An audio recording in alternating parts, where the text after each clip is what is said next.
Tuhan, saya percaya setiap kita akan diberkati, hidup kita akan mendapatkan kekuatan dari Tuhan. Sebab Dia adalah penolong yang setia dalam kehidupan kita, amin. Janjinya, Ia dan amin dalam kehidupan kami. Segala pergumulan, segala persoalan kami taruh di kaki-Mu ya Tuhan. Karena Engkau penolong yang setia. Terima kasih Tuhan. Meskipun Tuhan tak menolongku, meskipun duri dalam dagingku, ku tetap memilih untuk percaya dan mengucap syukur.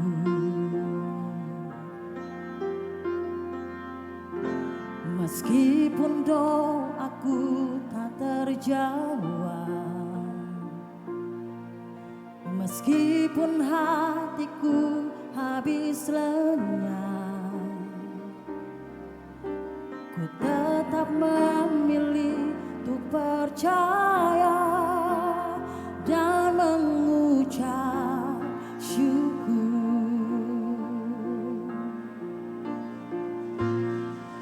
Berkali-kali Kau menolong, berkali-kali Kau kuatkan. Dalam rasa sakit Engkau ada, Yesus setia.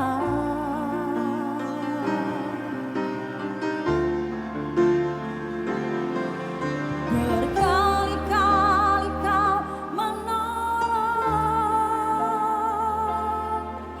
berkali-kali Kau kuatkan. Dalam lembah kelam Engkau ada, Yesus setia. Mari kita berikan tepuk tangan sorak-sorai buat Tuhan Yesus yang sungguh setia. Ini iman kami ya Tuhan. Meskipun Tuhan tak menolongku, meskipun duri dalam dagingku, ku tetap memilih untuk percaya dan mengucap syukur.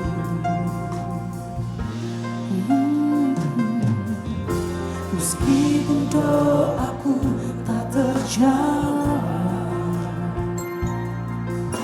meskipun hatiku habis lenyap, namun kami tetap memilih percaya padamu. Tetap memilih untuk percaya dan mengucap syukur. Nyatakan penyerahan dirimu. Oh, berkali-kali Kau menolong, berkali-kali Kau kuatkan. Dalam rasa sakit Engkau ada, Yesus setia.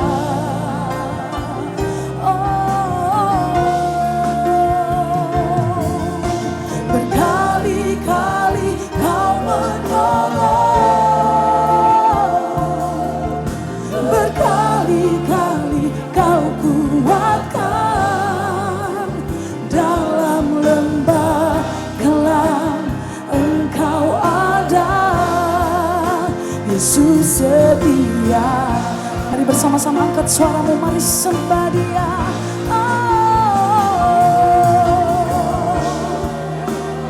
Kami tetap memilih percaya padamu ya Tuhan, Allah sumber kekuatan, pertolongan setiap kami. Engkaulah Tuhan yang kami andalkan, hanya Kau, pertolongan-Mu selalu nyata di hidupku. Yes Lord.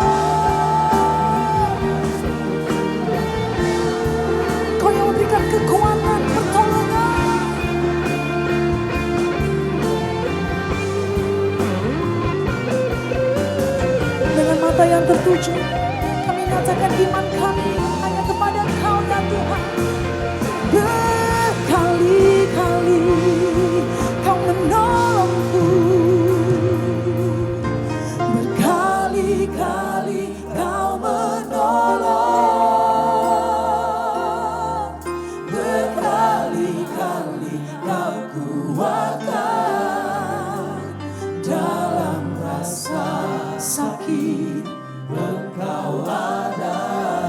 setia ya Tuhan.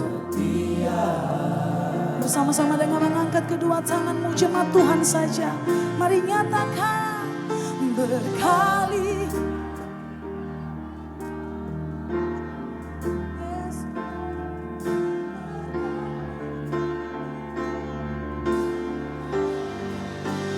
Dalam lembah kelam Engkau ada, Yesus setia. Mari bersama-sama dengan bangkit berdiri. Mari nyatakan berkali-kali Kau menolong, berkali-kali Kau kuatkan. Dalam rasa sakit Engkau ada, Yesus setia.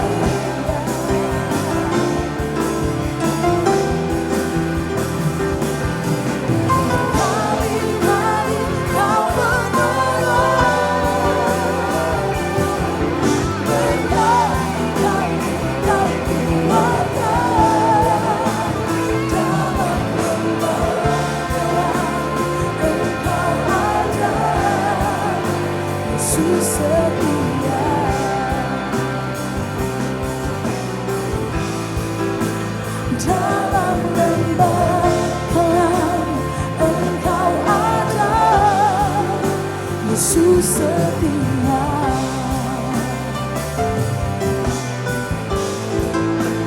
Dalam lembah kelam Engkau ada,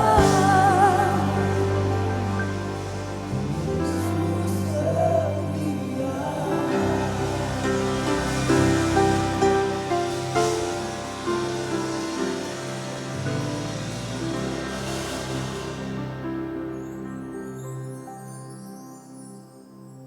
Jika kami ada hari ini dan kami telah melangkah di tahun yang baru, ini semua semata-mata karena anugerah Tuhan. Tuhan masih memberi kami kesempatan menjalani kehidupan, bukan hanya menikmati,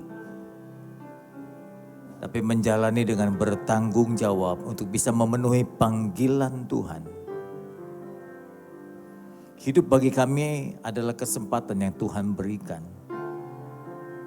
Hidup adalah tugas sementara yang Tuhan berikan. Tiap-tiap kami memiliki panggilan-panggilan berbeda untuk memenuhi misi Tuhan. Agar proyek Tuhan yang maha besar dan maha besar ini, dari mulai penciptaan hingga penyelamatan itu dapat terwujud dengan baik. Tuhan mengajak kami sebagai kawan sekerja untuk memenuhi panggilan Tuhan. Tahun demi tahun telah kami lewati dan kami telah berada di tahun 2026. Mari mampukan kami Tuhan untuk bertanggung jawab dan menggenapi misi Tuhan ini. Kiranya firman ini juga akan membantu kami makin menyadari, mengingatkan panggilan kami. Terima kasih Tuhan untuk kesetiaan-Mu yang menyertai kami dalam perjalanan hidup ini. Roh Kudus bantu kami mengerti untuk apa yang kami dengar dari firman-Mu hari ini. Kami berdoa untuk pemberitaan ini dalam nama Yesus. Kami berdoa dan bersyukur. Amin. Silakan duduk Bapak Ibu, puji Tuhan. Selamat tahun baru. Puji Tuhan. Saya memberikan tema firman hari ini, tetap setia berjalan bersama dengan Tuhan.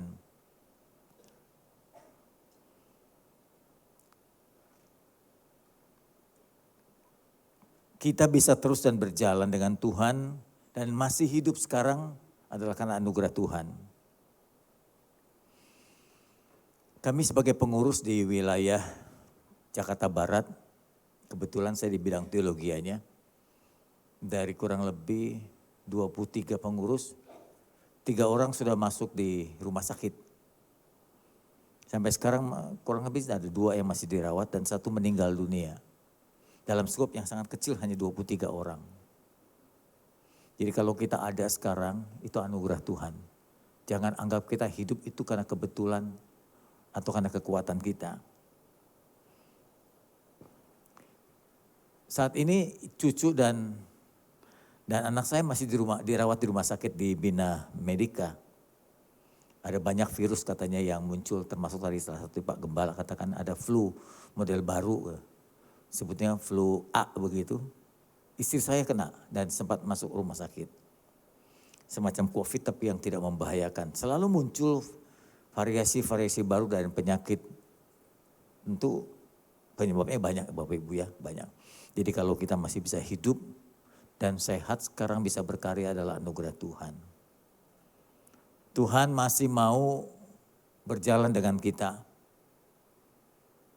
Tuhan pencipta langit dan bumi sekaligus pencipta kita mau berjalan dengan kita lah anugerah Tuhan. Itu kebanggaan bagi kita. Diharapkan supaya sepanjang perjalanan kita setia Bapak Ibu ya. Kita setia memegang firman Tuhan, melakukan dan mentaatinya. Tidak menyimpang ke kiri atau ke kanan.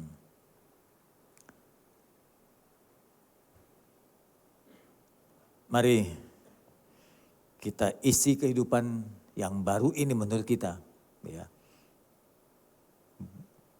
dengan ketaatan dan kesetiaan kita. Menurut saya, di tahun yang baru sebetulnya nggak ada sesuatu yang baru. Kehidupan itu seperti berputar Bapak Ibu. Saya sudah mengalami 68 kali tahun baru. Ya sesuai dengan umur. 68 kali tahun baru. Saya kebetulan saja bersyukur pernah mengikuti beberapa tahun baru di negara-negara tertentu gitu ya. Tapi ujungnya sama aja. Mau tahun baru di Jakarta, di Singapura, di Sydney, atau mungkin di Eropa, sama aja. Yang kita lihat cuma kembang api lalu kemudian kita kecapean tidur. Saya sudah putuskan sebagai gembala tidak membuat ibadah tutup tahun tanggal 31. Apalagi menutup sampai jam 12 lewat 1 menit begitu. Saya nggak biasakan begitu lagi karena jalanan macet.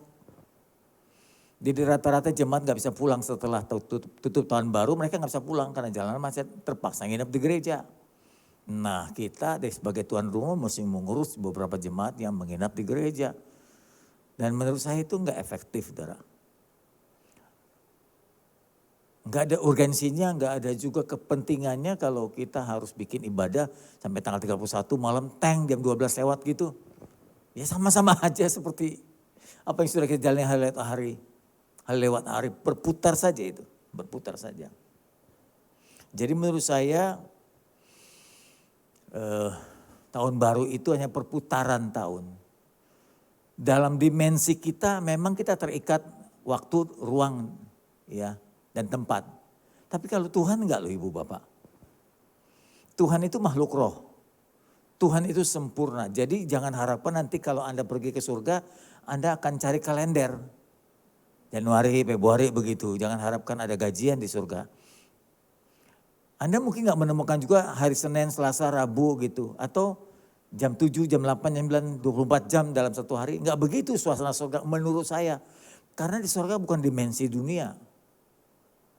Surga itu tidak terikat seperti dimensi dunia. Kalau saya boleh katakan dengan ekstrim, Tuhan tuh sebetulnya enggak mengenal tahun baru, bukan tidak tahu. Malaikat-malaikat pada tahun 2026 begitu sorak-sorai gitu ya. Enggak gitu Ibu Bapak, itu kita yang terikat dalam dimensi waktu kita. Bagi dia biasa saja, sama saja hari ini, besok dan kemarin seperti Rendra berkata. Ya seorang seniman berkata, dia bilang hari ini besok kemarin itu sama saja. Sebetulnya memang begitu Ibu Bapak. Yang beda adalah kalau kita jalan tanpa Tuhan, hidupnya seperti ini malah gak ada gunanya. Karena hanya berputar-putar saja. Berputar-putar saja. Kita cuma menghabiskan umur kita. Karena kita sudah lagi melewati 1 tahun lagi, ya seperti saya begitu, harusnya pengalaman kita terus bertambah. Pengalaman ini membantu kita untuk bertindak bijaksana.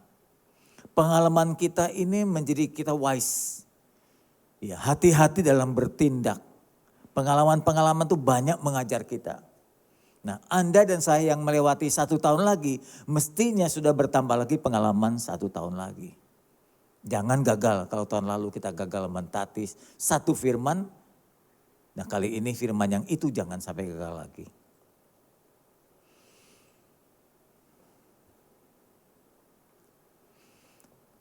Hanya wajar dan manusiawi kalau ada seseorang yang takut, gimana ya keadaan tahun ini ya. Waktu itu mungkin di tahun yang 2005 berkata, gimana ya keadaan tahun depan ya. Gonjang ganjing dunia ini. Ini baru saja peristiwa musibah di Aceh, Sumatera Utara. Kebetulan bulan lalu saya di Pulau Samosir. Kita bersama dengan Pak Japil Marbun, dengan Ronald Ababan ketika ada di pesawat. Dia tunjukkan saya, karena kampung halamannya dia di sana. Dia bilang itu Pak Samuel dari jendela pesawat, dia berkata itu banyak hutan yang sudah berwarna kecoklatan. Artinya bahwa pohon-pohon sana sudah ditebang sebagian besar. Kebetulan pada hari-hari biasa saya sempat turun ke sekitar Pulau Samosir itu, banyak memang hutan yang telah ditebang. Ya, warnanya jadi kecoklatan. Lalu kita bertiga berkata, wah ini kalau banjir, kalau hujan besar ya banjir ini. Bulan berikut kemudian terjadi ini. Ya. Bencana demi bencana. Kemudian mulai lagi dalam dunia politik. Presiden Venezuela dalam tempo beberapa jam saja, negara yang berdaulat itu bisa diculik begitu rupa dengan gampangnya. Ini memicu negara-negara sekutu seperti Rusia, Cina yang hubungannya dengan ekonomi, masalah minyak itu yang dijual kepada Cina. Amerika memotong di perlintasan ekonomi itu, salah satu bahasan dari politik di sosial media. Gonjang-ganjing ini makin lama makin bertambah banyak. Israel belum beres dengan Hamas, muncul lagi masalah yang baru. Gimana ya dengan kehidupan kita ya? Gitu. Ada masalah apa lagi bisa menghadang kita di tahun yang baru ini?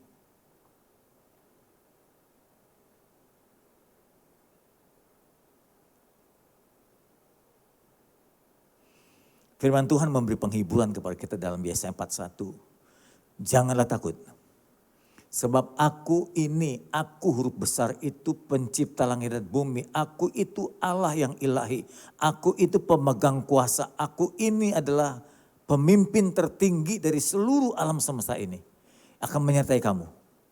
Janganlah bimbang sebab aku ini Allahmu.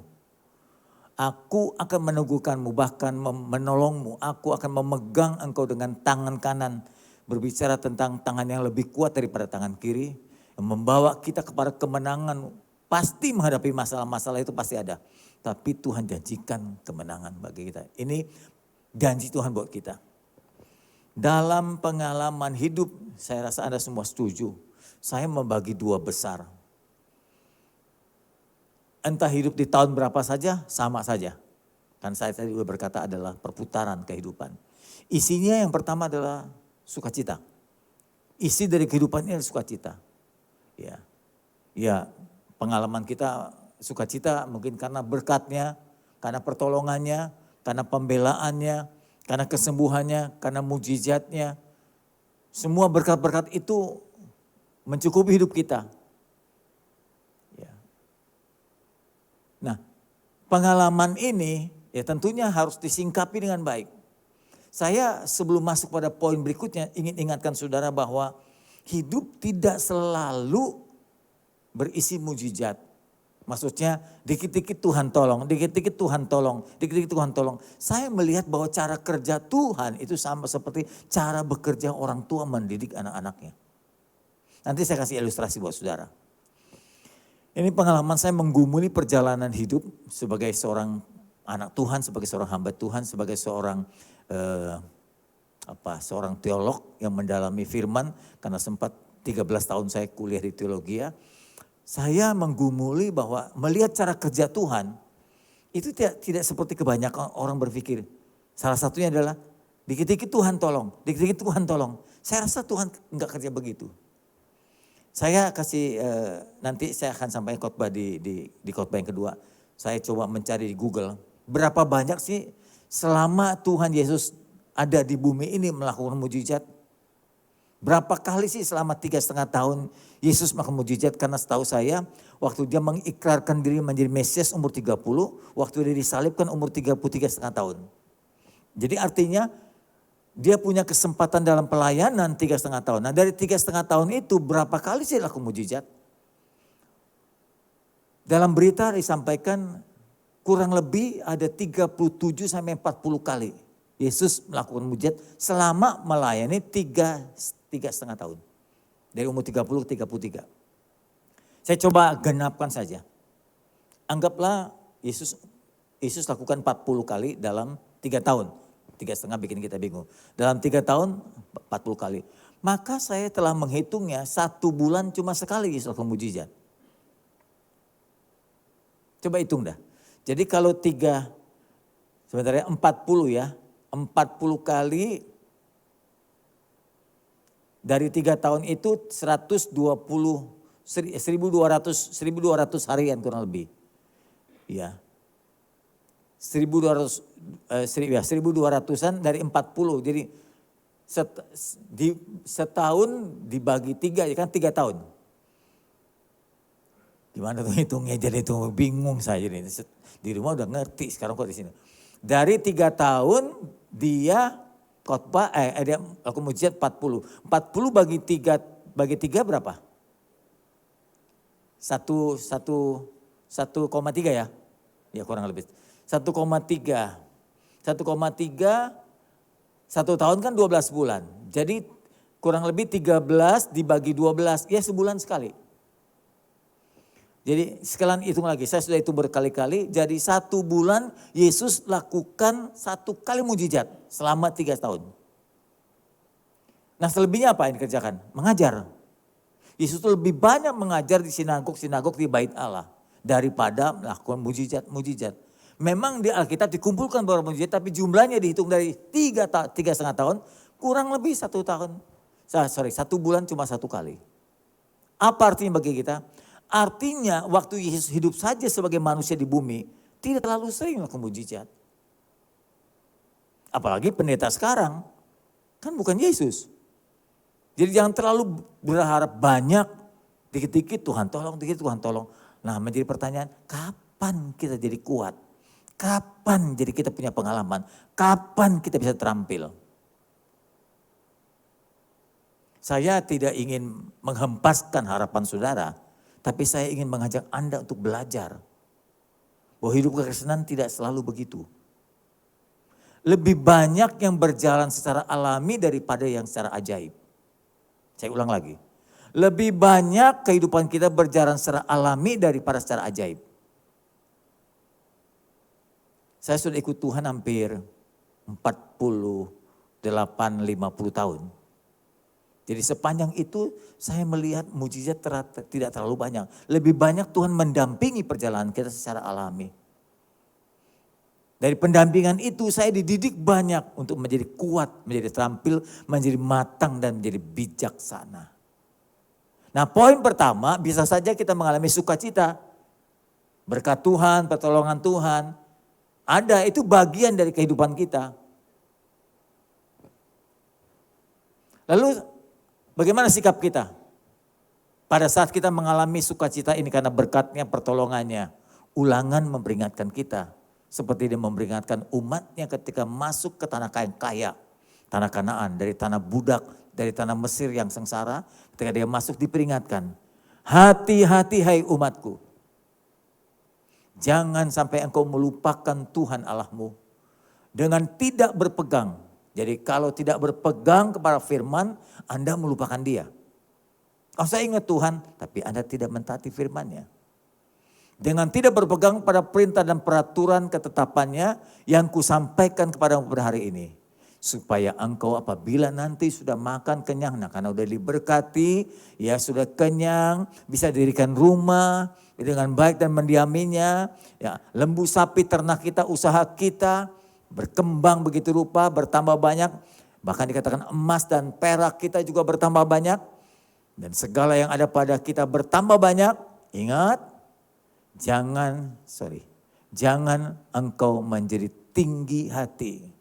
Jangan engkau menjadi sombong sehingga engkau melupakan Tuhan Allahmu yang pernah membawa keluar dari tanah Mesir, dari rumah perbudakan dan seterusnya dan seterusnya. Saya lanjutkan. Maka janganlah engkau pernah berkata dalam hatimu, dengan kekuatanku, dengan kekuasaanku, tanganku ini yang membuat aku memperoleh kekayaan. Tapi haruslah engkau ingat kepada Tuhan Allahmu, sebab Dialah yang memberikan kepadamu kekuatan. Bukan langsung berkat Bapak Ibu, yang memberikan kekuatan untuk memperoleh kekayaan itu. Kok Tuhan memberi kekuatan? Bukan langsung rezeki. Rezeki mesti diambil oleh kita. Nah, kita harus punya kekuatan dan kesehatan untuk mampu mengambil rezeki itu. Artinya Tuhan tidak melulu tiba-tiba kasih rezeki, kasih berkat. Tuhan ajar kita dengan modal pertama adalah kekuatan. Agar kita bekerja lalu kita bisa meraih berkat itu. Memperolehkan itu dengan maksud untuk meneguhkan perjanjian yang diikrarkannya dengan sumpah pada nenek moyang sampai sekarang ini. Saya memberitahu pada jemaat saya, gereja kita ini penganut teologia kerjasama. Teologia kerjasama, pengajaran Alkitab berdasarkan kerjasama. Kita kerjakan bagian kita, Tuhan kerjakan bagian Tuhan.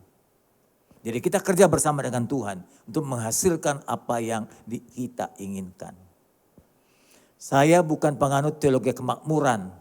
Orang Kristen harus kaya, orang Kristen harus berhasil. Kalau tidak berhasil, kalau tidak kaya berarti kurang beriman, kurang disayang Tuhan. Jadi orang-orang miskin, orang-orang susah gak disayang Tuhan. Gak begitu penganut yang saya ajarkan kepada jemaat. Kita penganut teologi kerjasama. Kita kerjakan bagian kita, Tuhan kerjakan bagian Tuhan. Kita tidak bisa kerjakan bagian Tuhan, Tuhan tidak mau mengambil bagian kita. Kalau harusnya kita kerjakan, Tuhan bilang kerjakan, aku gak ikut campur, aku lihat saja. Supaya kamu terlatih, jadi tidak semua ambil bagian. Kamu susah ya, jadi saya bapak tolong gitu. Enggak. Ada seorang perancang pakaian busana wanita, terutama pakaian pengantin. Saya lupa ibu apa yang terkenal itu. Perancang wanita. Anna Avanti. Waktu jumpa dengan saya, ketika itu anak saya ingin buat pakaian pengantin. Nah, kalau pendeta dapat diskon khusus lah gitu ya. Dia langsung kasih saya buku. Dia bilang ini buku tulisan saya Pak Pendeta. Salah satu isi buku itu dia berkata, saya melihat anak-anak saya. Anak-anak saya hidupnya gak persis seperti saya. Gak terlalu berhasil seperti saya. Seringkali saya melihat anak saya mengalami banyak kesusahan. Sebagai ibu dia bilang, kalau bisa saya ambil semua, saya bilang sama Tuhan, biar saya ambil semua kesusahan anak saya yang tanggung Tuhan. Tapi itu gak baik. Kita sebagai orang tua kan suka begitu, lihat anak susah, gak tegaan kita. Betul tidak sih? Iya, gak tegaan. Cucu saya sakit aja saya gak bisa tidur. Harus diinfus sampai tangannya nangis, kejar-kejar gitu. Mamanya nangis, saya ikut juga susah. Mamanya tulis WA ke saya, Bapak dia bilang saya gak bisa tidur gara-gara anak saya sakit begini. Dalam usia belum setahun, baru 6 bulan harus diinfus, masuk rumah sakit. Kok gini ya hidup ya tuh? Dia Papa, ya begitulah kehidupan. Dulu cicimu juga ya mengalami muntah berak sampai Papa nggak sempat pakai celana panjang, nggak bisa pakai sendal, lari terbirit cari bajai, tuh bawa ke rumah sakit usada. Ada kalanya begitu. Kita berkata Tuhan jangan ambil nyawa anakku, kalau bisa ambil saya nyawaku, kan gitu ya. Orang tua gitu, orang tua lihat anak susah pengennya diambil semua kesusahan anak. Biar orang tua yang tanggung. Tapi nggak bisa begitu cara kerja Tuhan. Paham Bapak Ibu? Tidak begitu Tuhan Anda. Tuhan saya juga sama ya Tuhan kita ya. Tidak dikit-dikit ambil, nggak gitu. Kita kerjakan bagian kita dan Tuhan akan kerjakan bagian Tuhan. Nanti satu kali saya akan khotbahkan tentang hal ini. Dari mulai Abraham, Allah berkata ya, aku mengerjakan bagianku, kita buat perjanjian. dan kamu kerjakan bagian kamu. Begitu ibu bapak. Sampai teologi Paulus pun berkata, pencobaan-pencobaan yang kamu alami pencobaan biasa. Tidak akan melebihi kekuatanmu. Jika pencobaan itu melampaui kekuatanmu, baru Tuhan turun tangan. Begitu kita kan kalimatnya? Nah itu direnungkan tuh maksud saya kalau membaca seperti itu. Jika pencobaan melampaui kekuatanmu, baru aku akan memberikan jalan keluar kepadamu supaya engkau cakap menanggungnya. Bukan aku tanggung semua, biar kamu cakap menanggungnya. Kamu pun ikut mengerjakan.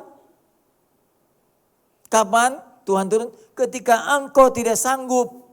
Ketika pencobaan itu melampaui kekuatanmu. Nah sekarang kita putar balik. Kalau pencobaan itu tidak melampaui kekuatanmu gimana? Biasa aja. Ya Tuhan biarkan. Tuhan biarkan. Jadi seperti seorang ayah, ibu yang menggendeng anaknya yang belajar jalan. Jatuh, ya diangkat dikit. Jalan lagi, nggak langsung digendong. Ya udah deh, daripada jatuh, dengkulnya berdarah, udah mulai saat ini papa gendong aja ya, sampai berapa? Hampir 17 tahun. Kan nggak mungkin begitu Bapak Ibu supaya nggak jatuh-jatuh lagi. Tapi besok dilatih lagi.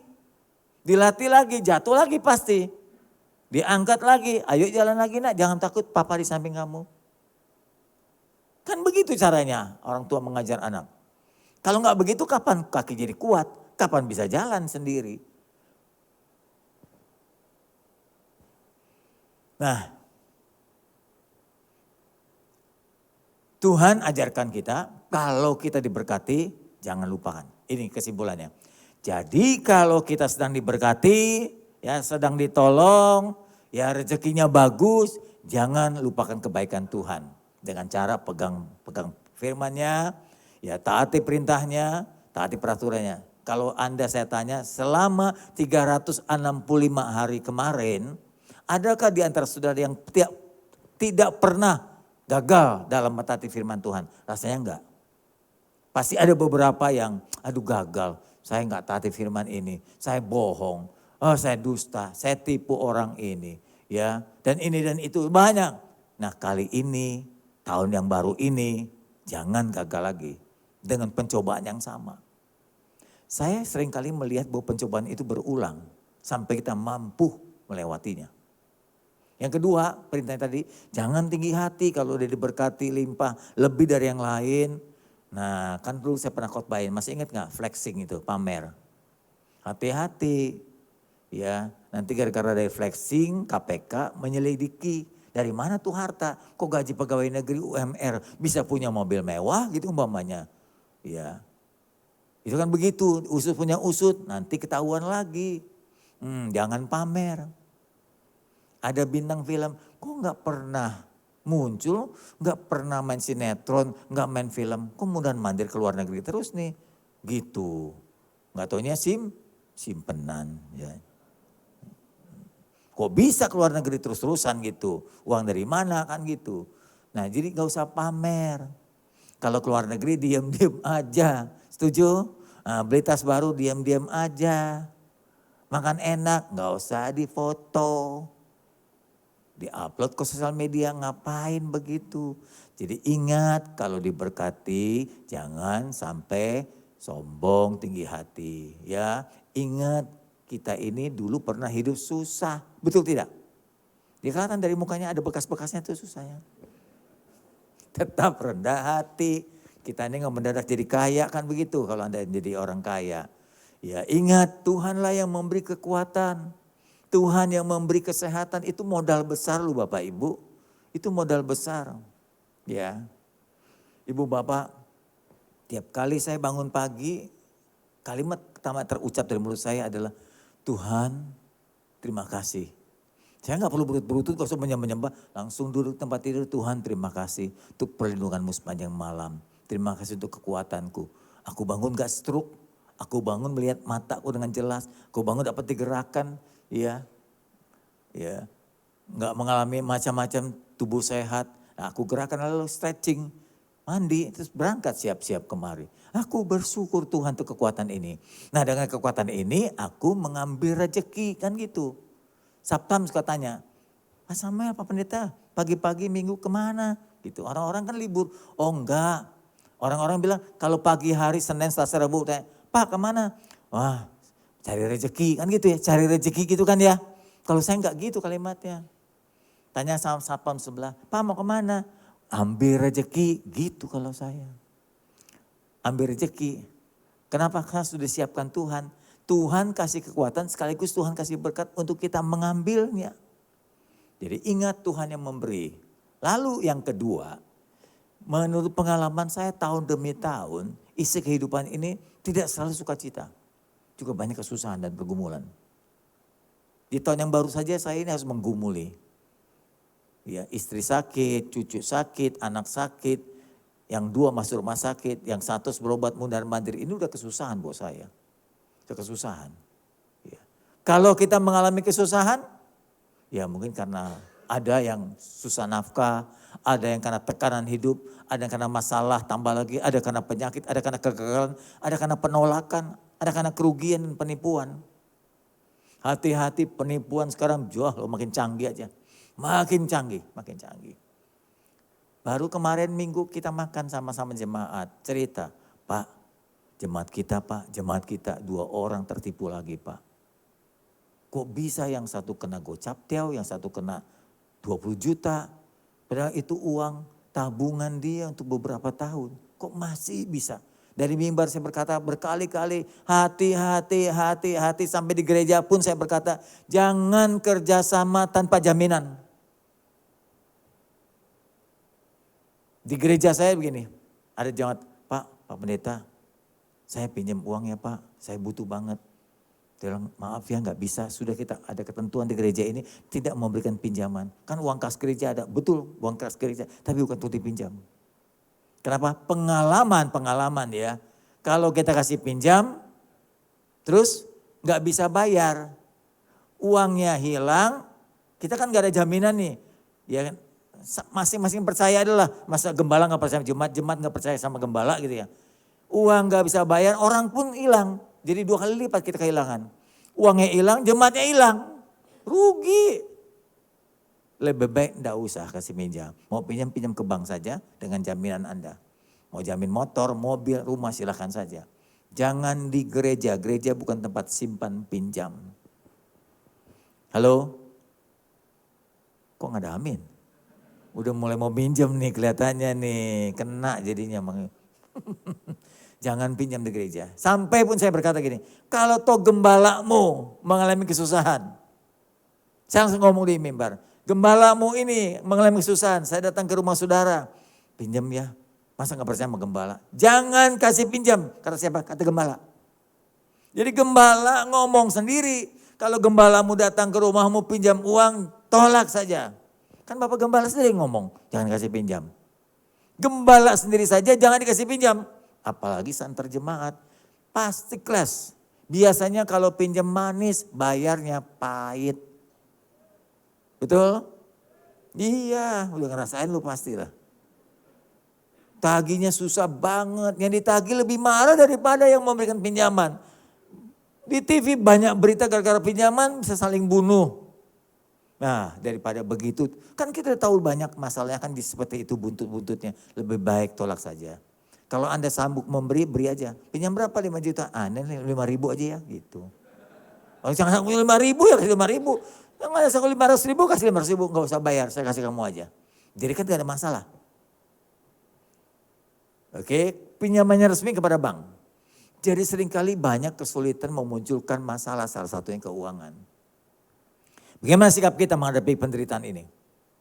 Ulangan juga pasal 31 telah mengatakan Tuhan sendiri akan berjalan di depan kita, dia sendiri akan menyertai kita, dia tidak akan membiarkan kita dan tidak akan meninggalkan kita. Janganlah takut dan janganlah patah hati. Kalau sedang mengalami kesulitan jangan patah hati. Saya nasihati anak saya yang anaknya baru satu-satunya ini umur 6 bulan. Kok gini ya Pak, masih bayi. Jauh saya bilang, Penyakit itu nggak pilih siapapun bisa kena. Ada virus, ada bakteri, macam-macam bisa kena. Dari makanan, dari udara, dari air, dari orang lain yang menggendong, mencium, memeluk. Wah, banyak sekali. Jadi makanya ibu-ibu jangan pernah mau dipeluk oleh orang lain, maksud saya begitu. Penyakit itu, banyak virus. Jadi jangan takut, jangan patah hati sedang menghadapi kesulitan. Ayo semangat. Semangat. Ya, Tuhan bersama kita. Berkali-kali aku ditolong Tuhan, berkali-kali ya dia menolongku. Nah, begini lihat Ibu Bapak. Tuhan melihat pencobaan. Seperti yang saya katakan tadi. Kalau pencobaan itu biasa aja, semua orang lazim menerimanya, semua orang mampu dan kuat, dia biarkan. Dia cuma ada di samping kita. Oke, jalanin aja Samuel. Aduh Tuhan berani, coba dulu, ayo jalan. Aku di samping kamu kok. Nanti kalau aku gak kuat, aku pegang kamu. Jalan, saya coba, saya disuruh coba, saya suruh alami. Jadi enggak, Papa tolongnya, Papa ambil. Enggak gitu. Itu bukan cara Tuhan. Sekali lagi ingat baik-baik, cara Tuhan sama seperti cara orang tua mendidik anak-anaknya. Kalau nanti kita nggak kuat, nah dia kan paling tahu. Bahkan sebelum kita angkat pun kita nggak kuat, dia udah tahu. Dan pencobaan kita alami itu dijadikan oleh dia, dikatakan oleh firman Tuhan dalam Roma 8, jadi kebaikan. Salah satunya mendidik kita, salah satunya membuat kita berubah karakter, menjadi lebih sabar, jadi lebih bijak dengan pengalaman-pengalaman kepahitan tadi itu, kesusahan itu. Jadi Allah tuh gak pernah diam. Saya ingat, sekarang cucu bukan anak lagi. Cucu saya yang satu umur 6 tahun, sudah masuk kelas 1.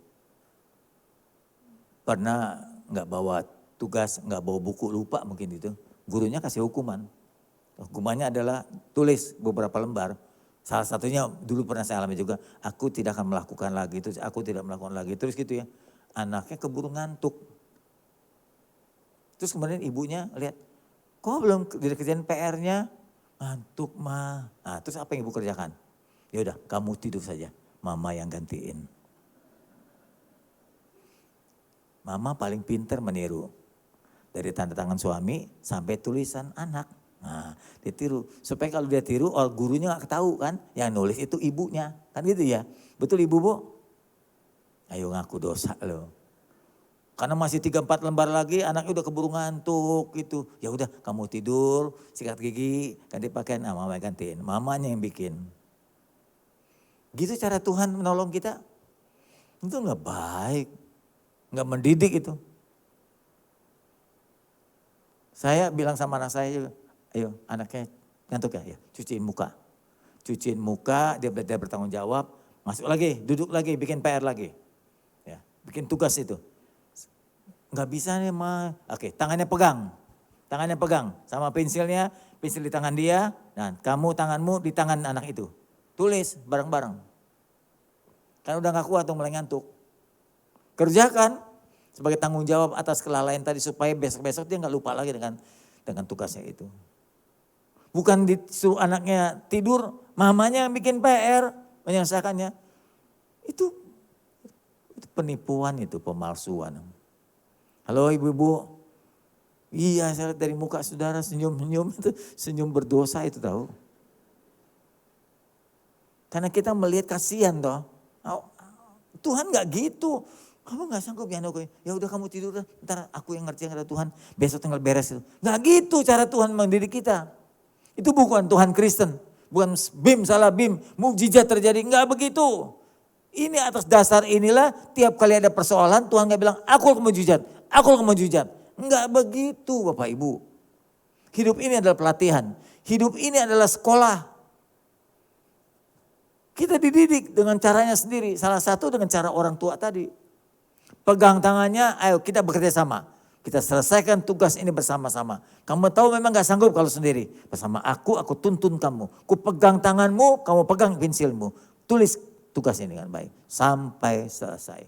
Nanti kamu jadi cakap. Besok kamu bisa tulis sendiri. Gak bisa, papa bantu lagi, pegang tangan kamu lagi, kamu pegang pensil. Ayo kita sama-sama kerjakan lagi. Begitu tuh. Itu firman banyak. Dalam Roma 8 begitu, 1 Korintus 10:13 begitu katanya. Isinya begitu. Pencobaan-pencobaan kamu alami adalah pencobaan biasa. Allah tidak membiarkan kamu melewati pencobaan itu kekuatanmu. Pada saat kamu tidak sanggup menanggungnya, Allah akan memberikan kamu jalan keluar, bukan menanggung semuanya. Jadi jangan sampai punya konsep jadi orang Kristen, wah Tuhan lakukan mujizat, Tuhan mujizat melulu. Nah kapan kita kerjainnya? Kalau semua dikerjakan oleh Tuhan semua. Enggak gitu Bapak Ibu, enggak gitu. Ingatlah di tahun baru ini sama saja. Persoalan mesti ditangani bersama dengan Tuhan. Anda bisa bayangkan kalau hidup tanpa Tuhan. Jalan sendiri, stres tuh Ibu Bapak. Ya. Dia bantu kita, dia tak mujizat, tapi dia bantu kita sampai kita bisa menyelesaikan masalah. Kecuali, nah pernah saya tanya lagi, kapan ya Tuhan laku mujizat ya? Baca dari Alkitab lagi. Kapan sampai Tuhan laku mujizatnya? Kapan Tuhan melakukan pertolongannya? Ini lihat Lukas 5. Sebuah peristiwa. Simon menjawab, saya cuma ambil 2 ayat saja. Tuhan atau guru, waktu itu setahu saya dengan ayat ini, dia gak bilang Tuhan, guru. Jadi Simon belum kenal Yesus sebagai Tuhan. Karena baru dipanggil kan jadi muridnya, tidak tahu Yesus Tuhan. Guru, setahu dia, waktu Simon melihat Yesus hanya waktu melihat dia mengajar. Banyak mengajar, jadi disebut guru.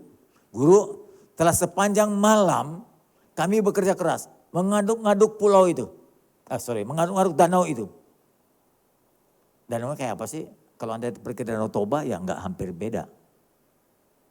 Danau Toba lebih panjang, Danau Galilea lebih lebar.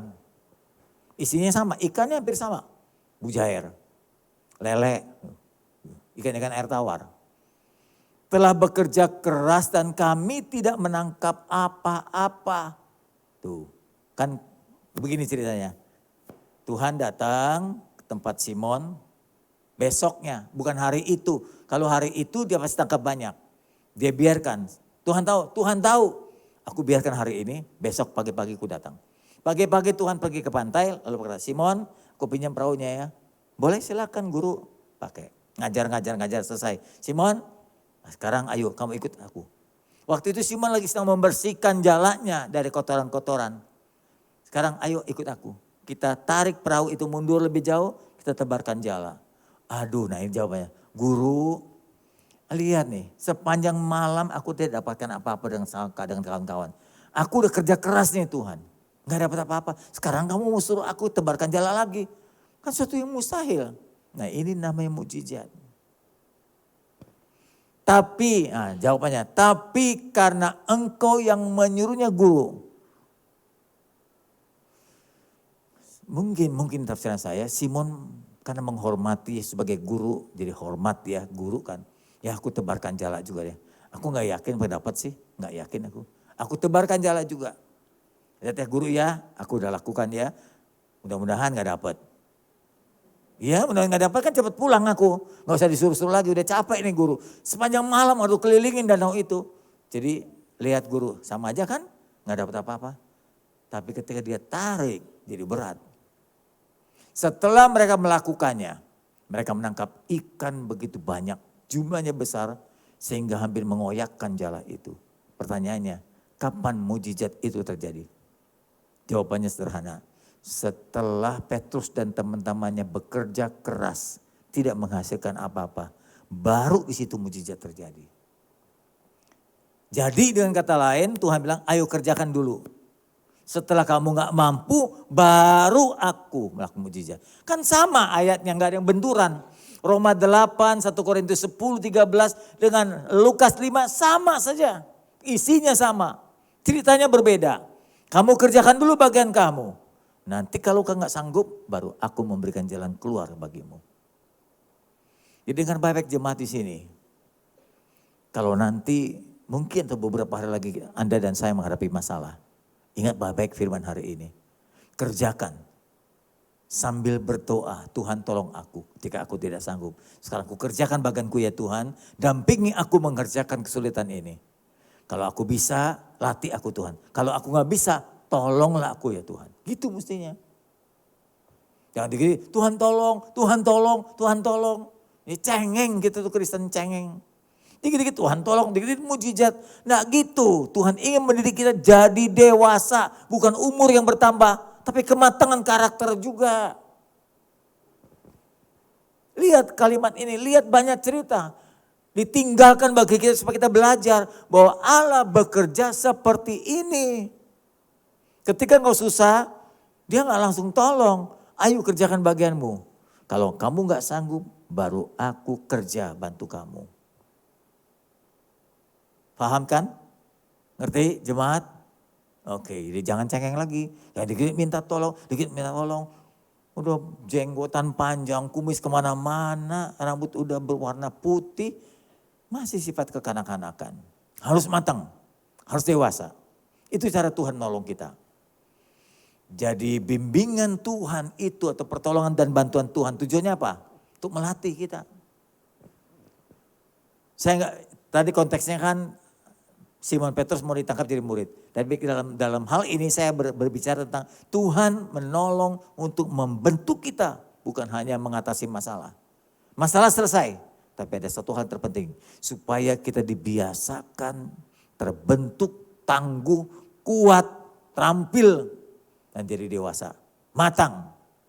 Jadi kita bukan orang cengengan lagi. Kita bukan lagi anak gampangan. Tapi kita tidak lagi minum susu. Sudah harusnya minum yang pedas-pedas, makan yang keras-keras gitu. Kata Paulus. Sesuai dengan waktu, kamu bukan lagi bayi. Tapi sudah Kristen dewasa. Dan tidak selalu gitu, Tuhan, Tuhan, Tuhan gitu. Enggak begitu. Maaf ya. Kalau Anda datang berdoa. Ada doa malam umpamanya di sini.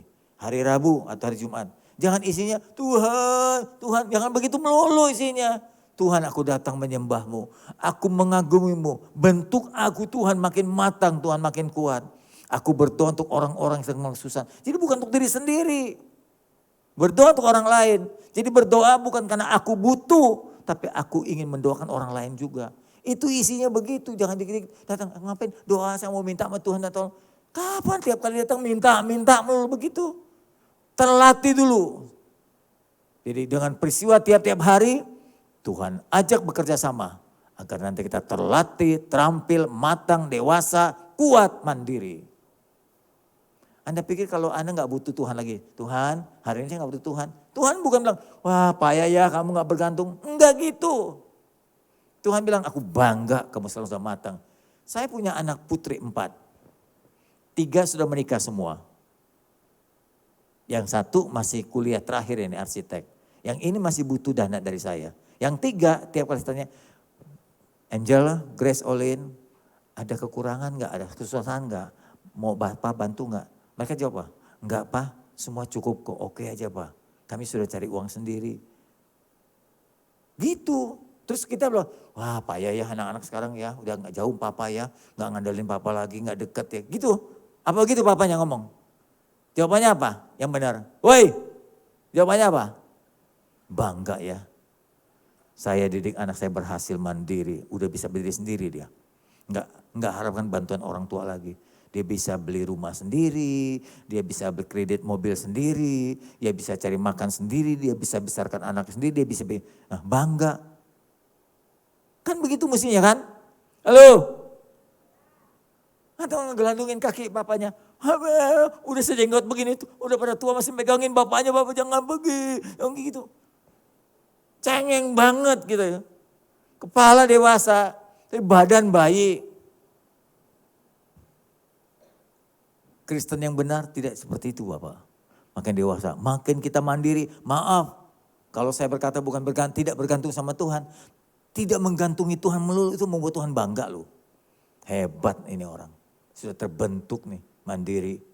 Nah kalau nggak sanggup baru minta tolong Tuhan. Masih sanggup jangan minta tolong dong. Anda dengar begini rasa nggak biasa nih. Anda nggak pernah biasa dengan khotbah seperti ini. Tapi dengar baik-baik. Tuhan ingin mendidik Anda jadi dewasa iman, bukan kekanak-kanakan. Sudah bertahun-tahun bahkan belasan tahun jadi Kristen, harus jadi kuat. Jadi kebanggaan Tuhan. Anak-anak yang berhasil dididik oleh Tuhan. Anda punya anak juga sama kan? Dulu TK, sekarang jadi mahasiswa, jadi sarjana, malah pasca sarjana. Udah gak butuh kita lagi, cari makan sendiri. Bukan berarti gak deket. Dia sayang kita, malah dia bisa memberi kepada kita. Jangan cuma bisa meminta, tapi apa salahnya tuh kalau kita memberi kepada Tuhan. Itulah tujuan Tuhan mengizinkan kita untuk dibentuk. Nah ini nasihat terakhir. Kalau kita mau beruntung, kadang-kadang nasib kita atau tanda kutip, keadaan kita juga gak selalu beruntung. Kalau mau beruntung firman-Nya berkata, ya kuatkan, teguhkan hatimu sepanjang perjalananmu. Ya, dengan sungguh-sungguh bertindaklah hati-hati, sudah pengalaman kan? Sesuai dengan firman Tuhan, pegangan adalah firman Tuhan, hukum Tuhan yang diperintahkan padamu, kepada hamba-Mu Musa. Janganlah menyimpang, jangan coba-coba ke kiri, ke kanan. Seringkali banyak godaan dan cobaan. Cobaan uang, ini baru saja berita tadi pagi saya buka TV. Pegawai pajak tertangkap ETT, tertangkap tangan 60M kalau nggak salah dari bentuk uang, emas, dolar. Masih saja walaupun menterinya segalak itu, setegas itu, menteri keuangan masih saja korup pegawai pajak. Baru saja nih. Jangan menyimpang ke kiri ke kanan. Menteri Susi Pujiastuti berkata 80% pegawai pejabat itu katanya suka nyolong. Saya pikir ada benar juga ya. Nggak pernah berhenti negeri ini dari korupsi. Bukan kita ngomong tapi begitu kenyataannya. Orang Kristen, pejabat-pejabat Kristen jangan menyimpang ke kiri atau ke kanan. Ayo di tahun baru ini lurus jalan kita. Ya, jangan menyimpang ke kiri atau ke kanan. Apapun godaannya, pegang firman Tuhan supaya engkau beruntung kemanapun engkau pergi. Janganlah engkau lupa memperkatakan Taurat Tuhan, baca firman supaya diingatkan Tuhan tiap pagi sebelum berangkat kerja, baca. Mudah-mudahan apa yang dibaca itu menjadi peringatan buat kita. Kita udah punya rencana nih, besok saya mungkin baca firman, waduh ditegur saya. Bacaan itu membantu kita, ingatkan kita. Perkataan firman Taurat Tuhan itu renungkan siang malam supaya engkau bertindak hati-hati. Ya, sesuai dengan segala yang tertulis di dalamnya supaya sebab dengan demikian perjalananmu tahun demi tahun akan berhasil dan engkau akan beruntung. Tuhan berkati, mari kita tunduk kepala. Puji Tuhan. Puji Tuhan, Tuhan di tahun baru ini baru kami melangkah 2 minggu. Masih terlalu hangat kami menjalani tahun yang baru. Namun kehidupan terus berputar. Akan ada sama lagi cobaan yang sama. Akan ada lagi rintangan yang sama walaupun berbeda jenis. Akan ada lagi kesulitan kehidupan yang sama walaupun berbagai-bagai keadaan. Namun kami percaya Tuhan tidak pernah berubah menyertai kami. Terima kasih untuk didikan Tuhan, untuk pembentukan Tuhan, untuk bimbingan Tuhan. Membuat kami makin matang, makin dewasa, makin mandiri dan kuat terhadap cobaan hidup. Ajar kami setia memegang, mentaati dan melakukan firman-Mu. Dalam nama Yesus kami berdoa. Amin.